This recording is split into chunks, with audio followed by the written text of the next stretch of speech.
Présentée comme la solution miracle pour éviter la décote de l'adjudication, la vente amiable constitue une procédure technique qui peut anéantir les espoirs du débiteur si elle n'est pas parfaitement maîtrisée.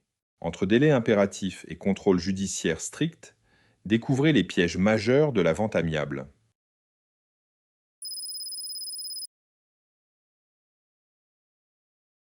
L'évolution jurisprudentielle récente durcit les conditions de réalisation de la vente amiable. Les tribunaux exigent désormais des garanties renforcées et sanctionnent impitoyablement les tentatives dilatoires déguisées. Cette surveillance judiciaire accrue transforme chaque vente amiable en parcours d'obstacles procéduraux.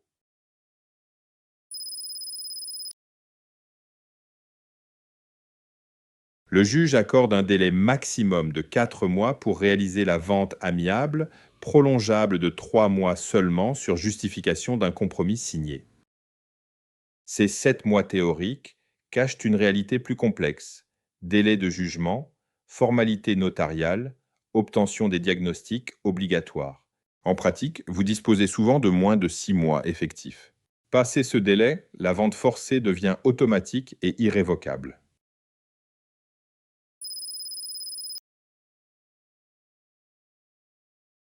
Le juge fixe impérativement le prix en deçà duquel l'immeuble ne peut être vendu eu égard aux conditions économiques du marché.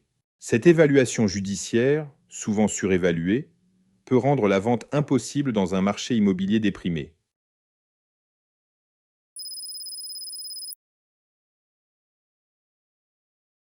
Bien que la loi n'exige pas formellement l'accord des créanciers, leur opposition peut paralyser la procédure. Créanciers privilégiés, chirographaires, hypothécaires, chacun défend ses intérêts spécifiques. Un seul créancier récalcitrant peut faire échouer la vente en contestant le prix ou les conditions. Cette vulnérabilité transforme chaque vente amiable en négociation multipartite complexe.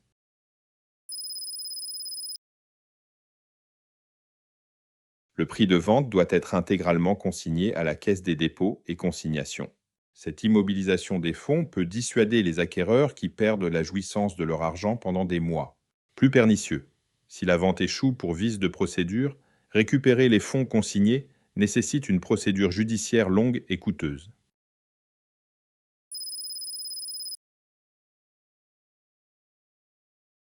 En cas d'échec de la vente amiable, le juge ordonne automatiquement la vente forcée. Cette bascule fait perdre tous les efforts de commercialisation et expose à la décote redoutée de l'adjudication.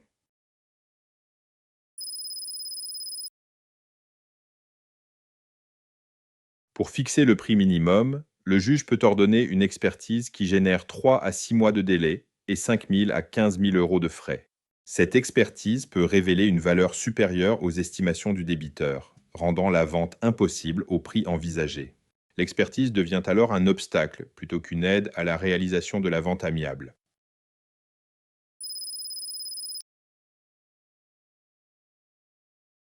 La vente amiable dans le cadre d'une saisie immobilière purge automatiquement toutes les hypothèques et privilèges. Cet avantage apparent cache un piège.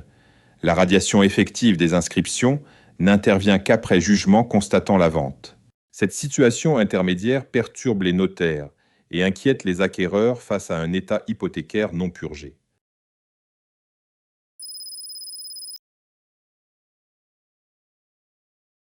La vente amiable peut créer des inégalités entre créanciers selon leur rang et leur nature.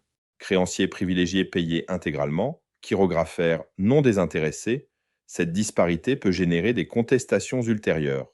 Certains créanciers peuvent préférer la vente forcée qui garantit une répartition plus équitable selon les règles légales.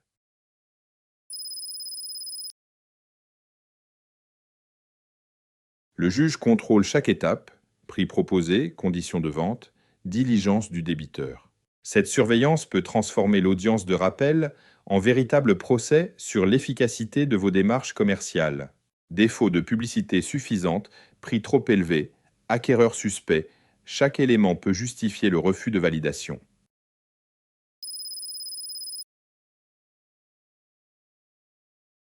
La Cour de cassation précise que la décision ordonnant la reprise de procédure après échec de la vente amiable constitue une mesure d'administration judiciaire non susceptible de pourvoi immédiat.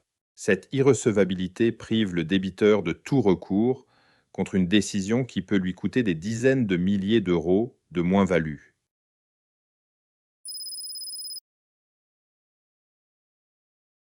La vente amiable en saisie immobilière révèle une complexité technique redoutable.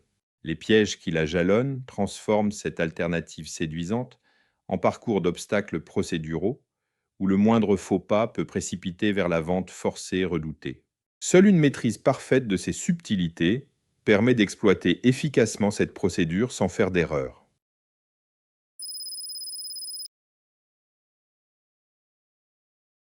Contactez-nous pour que nous trouvions ensemble la meilleure stratégie.